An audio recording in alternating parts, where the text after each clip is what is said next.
Attention! Go!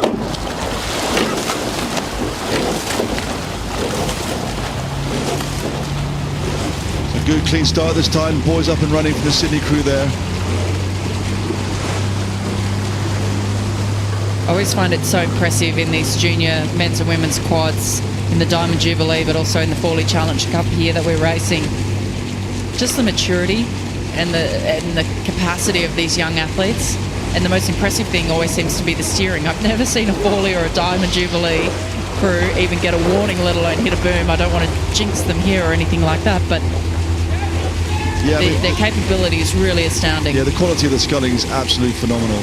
The events haven't been very long. I mean, the girls' competition is much more recent than the boys, but the boys, in the age of the regatta, it's a really young event, and the caliber of these crews is astounding. How quickly these events have risen to meet all the other events. We can see the Sydney Rowing Club crew just moving out to a slight lead. And after me saying how good everyone's steering is, you could hear the umpire just calling the crew over. It doesn't seem to be much trouble, but obviously the umpire wants to make sure there's plenty of space between the crews. Here the Gloucester crew, it's a really rangy movement, really nice and rhythmical. But the Sydney crew, just the front end, the blades, the pressure was on the blades a bit earlier, and the boat's just moving better. Yeah, Sydney Rowing Club with some really strong crews, as we've spoken about earlier today. And I think that this is one of the favourites in this event, in the Fawley Challenge Cup. The quality of these four athletes. They're extremely talented young men.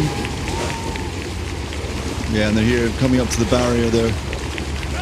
Clear water ahead from the Gloucester crew.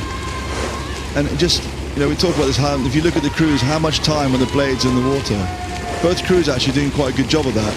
But it's just cleaner off the Sydney crew and the finish, and they're just losing less boat speed.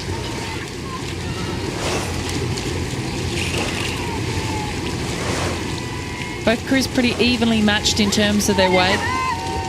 Of course, we know in the regatta program the weight of all of the athletes and then the combined weight of the crew listed. So the Sydney crew moving over a little bit towards the centre station there. No warning from the umpire just yet. But like you said, the quality of the blade oarsmanship in this event is absolutely fantastic from these schoolboys. So the fact that it's the winter now in Australia and they've finished, these boys probably will have graduated from school, or not all of them? No, so these boys I think would all be in Year 12 this year. I could be wrong there, but I think that they're still at school in Year 12. If not, they'll be first year out, but I have a feeling that they are still at school. I think Galloway is at Shaw. I think Crouch is at Newington. Could be wrong there. We don't have our notes in front of us, apologies, but I believe that they're in Year 12, which means that they'll be finishing school in about November this year. So they've got HSC ahead of them. So it is a big year if this is their final year of school. And to take time out of school to come up here and race. When the schoolboys from the UK here will have finished school now, mostly. So the Sydney crew here, you can see them sculling along here in the pale blue tops in the middle of your screen here. Coping very well with the bouncy water, just suddenly got a bit of wash there. And really, they haven't let that upset the rhythm at all.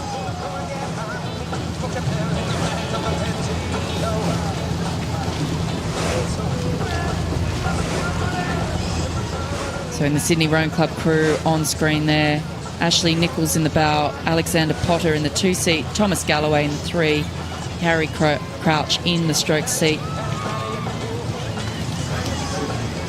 They've been rowing together and competing as a development group at Sydney Rowing Club since 2017.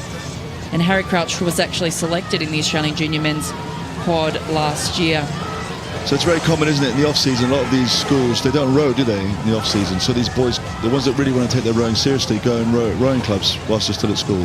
Yeah, that's right. So the way it works in the school system in Australia for these big rowing schools is that it's compulsory generally to do a winter sport and then a summer sport. So rowing is a summer sport, obviously, which means that it is the off-season at the moment. So it's school holidays back in Australia, so we have a 2 or 3 week break over the July period.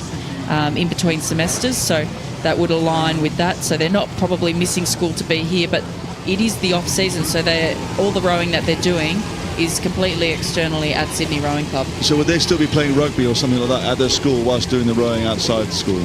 Yes, it would be. I would think at the schools that these boys are at would be considered compulsory to do a winter sport as well. So it's even more impressive, these boys, isn't it? They are playing rugby at school and rowing out of school, and then in their school holidays they've come over to the UK to try and win Henley. Yep, What a life, that's huh? right. That's right. Yeah, so Galloway rowed at the Shaw School, Crouch and Potter at Newington, and Nichols at King's. So yeah, Gloucester still attacking it. It's always difficult when you get a crew of this sort of calibre from Sydney rowing really very nicely, but Gloucester there doing themselves justice, I think, in what they're doing and really rowing as hard as they can. I've got to say, I love these drone footages. It's fantastic, especially this year, being able to see the crews from behind. The drone actually following, being ahead of the race, and seeing that is amazing. The Gloucester crew doing a good job here. They're rowing very well. Isaac Herring, James Cartwright, Lucas Stonehouse, James Cartwright, I've said that twice. Here's we've got him listed twice, apologies. Alexander Asprey is the fourth member of that crew sitting in the stroke seat. It's not a small crew at 90 kilos. In fact, it's heavier than the Sydney crew on average. Yeah, only 3 kilos in it, but not quite able to match it here to the Sydney crew. But I would expect to be seeing this. They're a very strong crew, the Sydney crew. You're not going to travel this far if you're not confident you can quickly, are you? Absolutely.